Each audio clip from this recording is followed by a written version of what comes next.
Hello everyone, welcome back to web series nut. I am sorry videos थोड़ी late हो गई हैं just because मेरे फाइनल एग्जाम्स चल रहे थे, बट आज से रेगुलर वीडियोस आएंगी। तो चलिए बिना टाइम वेस्ट करे वीडियो शुरू करते हैं। इस एपिसोड की शुरुआत में हम देखते हैं कि वो पुलिस ऑफिसर जुन हो जो सेंगी उनका पीछा कर रहा था, वो उस नाव तक आ जाता है जो इन सारे प्लेयर्स को उस टापू तक लेकर जाएगी।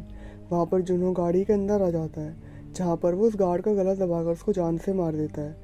फिर जुन हो उस गार्ड के कपड़े पहनकर उस गार्ड के पॉकेट में अपना पुलिस कार्ड डालकर उसको पानी में फेंक देता है। फिर वो नाव सारे प्लेयर्स को उस टापू तक ले आती है और जुन हो उस गार्ड की जगह लेकर उस वैन को बाकी वैन्स के पीछे ले जाता है। फिर थोड़ी देर बाद सारे गार्ड सारे प्लेयर्स के कपड़े बदलते हैं और उनका सामान रख लेते हैं, पर सेबयोक जो बेहोश नहीं हुई थी वो अपने चाकू को उस गार्ड की जेब में डाल देती है और थोड़ी देर बाद निकाल भी लेती है। अब दूसरी तरफ हम देखते हैं कि एक गार्ड वहाँ के लीडर फ्रंटमैन को आके बताता है कि 201 प्लेयर्स में से 187 प्लेयर्स वापस गेम खेलने के लिए आए हैं, मतलब 14 प्लेयर्स वापस गेम खेलने के लिए नहीं आए। फिर सबको होश आ जाता है और यहाँ गियून देखता है कि सेंगू, अली, वो बूढ़े अंकल भी गेम खेलने के लिए वापस आए हैं और ये चारों एक टीम बनाने का फैसला कर लेते हैं कि हम साथ में गेम खेलकर इस गेम को जीतेंगे। अब रात होते ही आधे गार्ड सोने चले जाते हैं, जिनमें जुन हो भी होता है। फिर थोड़ी देर बाद एक प्लेयर मीन आइयो बाथरूम जाने की जिद करती है। पहले तो वो गार्ड्स मना कर देते हैं कि रात में प्लेयर्स को इस रूम से बाहर नहीं जाने दे सकते, पर बाद में वो गार्ड्स मान जाते हैं और मीन आइयो के साथ सेबयोक भी बाथरूम चली जाती है। अब बाथरूम में हम देखते हैं कि सेबयोक मीन आइयो को चाकू दिखाकर कहती है कि चुपचाप रहियो, और फिर सेबयोक बाथरूम की चिमनी को खोलकर आगे बढ़ती है, जहाँ वो किचन तक आ जाती है और वहाँ किचन में सेबयोक उन सोल्जर्स को चीनी पिघलाते हुए देख लेती है। फिर वो गार्ड बाथरूम में आ जाता है, पर सेबयोक सही टाइम पर वहाँ बाथरूम में आ जाती है। फिर रूम में आने के बाद मीन आया सेबयोक से पूछती है कि तूने वहाँ क्या देखा। मैं जानती हूँ तूने वहाँ कुछ तो देखा है, पर सेबयोक मीन आया से कहती है कि कल बताऊंगी, और इन दोनों की बातें सेंगू सुन लेता है। अब सुबह होने पर उन गार्ड्स के रूम में अलार्म बजता है और उन गार्ड्स को ब्रेकफास्ट दिया जाता है। फिर ब्रेकफास्ट करने के बाद सारे गार्ड्स अपने रूम से बाहर आ जाते हैं और गार्ड नंबर 28 को जिन्हों पर हल्का सा शक होने लग जाता है। और दूसरी तरफ प्लेयर्स को भी ब्रेकफास्ट में दूध और ब्रेड दी जाती है और हम यहाँ देखते हैं कि एक प्लेयर के ब्रेड में एक पेपर होता है। फिर ब्रेकफास्ट करने के बाद अनाउंसमेंट होती है कि दूसरी गेम कुछ मिनट्स में शुरू होने वाली है, कृपया करके गेम हॉल की तरफ जाएं। फिर गार्ड सारे प्लेयर को गेम हॉल की तरफ ले जाते हैं और रास्ते में सेंगू सेबयोक से पूछता है कि मैंने कल रात तुमको मीन आयो से बात करते हुए सुना था, तुमने कल कुछ देखा, मुझे बताओ तुमने क्या देखा, शायद मैं अगली गेम के बारे में पता लगा सकूँ। फिर सेबयोक सेंगू से कहती है कि वो गार्ड्स चीनी को पिघला रहे थे। ये सुन के सेंगू को समझ में नहीं आता कि अगली गेम कौन सी हो सकती है। फिर सारे प्लेयर्स गेम हॉल की तरफ आ जाते हैं। वहाँ गेम हॉल में सारे प्लेयर्स को 4 शेप दी जाती हैं, पहली सर्कल, दूसरी ट्रायंगल, तीसरी स्टार और चौथी अम्ब्रेला। और सारे प्लेयर से कहा जाता है कि इन 4 शेप्स में से कोई भी एक शेप चुन लें। ये सुन के सेंगू को पता चल जाता है कि ये गेम कौन सी होने वाली है, पर वो गीहून, अली और बूढ़े अंकल को नहीं बताता कि ये गेम कौन सी है। फिर सेंगू सबसे कहता है कि हम सबको अलग होकर ये गेम खेलनी चाहिए, और सब सेंगू की बात से राजी हो जाते हैं, क्योंकि इन चारों में सेंगू ही सबसे ज़्यादा होशियार था, तो ये तीनों सेंगू पर भरोसा कर लेते हैं।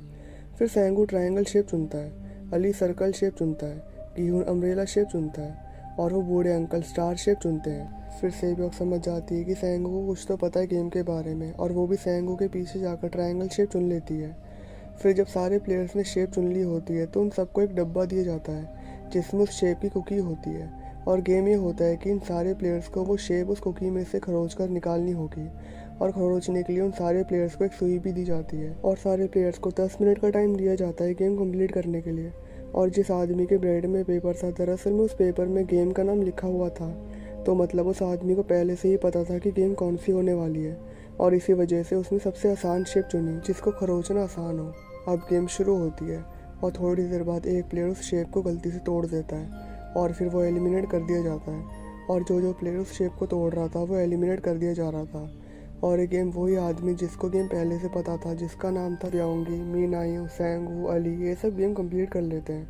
अब हम यहाँ पर देखते हैं कि वो गार्ड्स ब्योंगी से कहते हैं कि लेफ्ट जाओ, फिर वो उन गार्ड्स के साथ चला जाता है। फिर उस ग्राउंड में एक गार्ड जुनू से कहता है कि गार्ड नंबर 29, तुम्हारी ड्यूटी एलिमिनेट हुए प्लेयर्स की डेड बॉडी को यहाँ से ले जाने की है, तुम अभी यहाँ पर क्या कर रहे हो।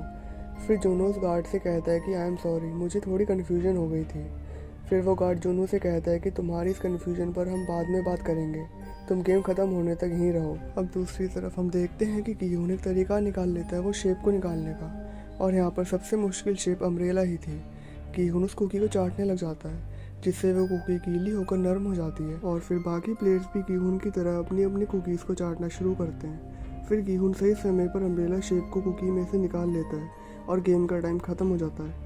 फिर एक प्लेयर एक गार्ड की बंदूक लेकर उसको पकड़ लेता है और सारे गार्ड्स जिन्होंने टाइम से गेम ख़त्म नहीं करी थी उनको एलिमिनेट कर देते हैं और फिर उस प्लेयर पर बंदूक तान देते हैं। फिर वो प्लेयर उस गार्ड से कहता है कि अपना मास्क उतार और मेरे को अपनी शक्ल दिखा। फिर वो गार्ड अपना मास्क उतार कर उस प्लेयर की तरफ मुड़ता है। फिर वो प्लेयर देखता है कि ये तो सिर्फ एक बच्चा है। फिर वो प्लेयर अपने आप को जान से मार देता है। फिर वहाँ पर फ्रंटमैन आकर उस गार्ड को जान से मारकर कहता है कि चाहे कुछ भी हो जाए अपना चेहरा मत दिखाना। फिर जुनो उस गार्ड का मास्क उठा लेता है और ये मास्क होता है सीनियर गार्ड का। स्क्वायर शेप वाले गार्ड सीनियर होते हैं। फिर उनसे नीचे आते हैं ट्रायंगल शेप वाले गार्ड्स। फिर उनसे नीचे आते हैं सर्कल शेप वाले गार्ड्स और ये एपिसोड यहाँ ख़त्म हो जाता है। तो आप मुझे नीचे कमेंट करके बताइए कि आपको ये एक्सप्लेनेशन कैसा लगा। और अगर आपने मेरा एनिमे का चैनल नहीं देखा तो आप वो भी चेकआउट कर सकते हैं। वहाँ मैं एनिमे एक्सप्लेन करता हूँ और रिसेंटली मैं डेथ नोट एक्सप्लेन कर रहा हूँ।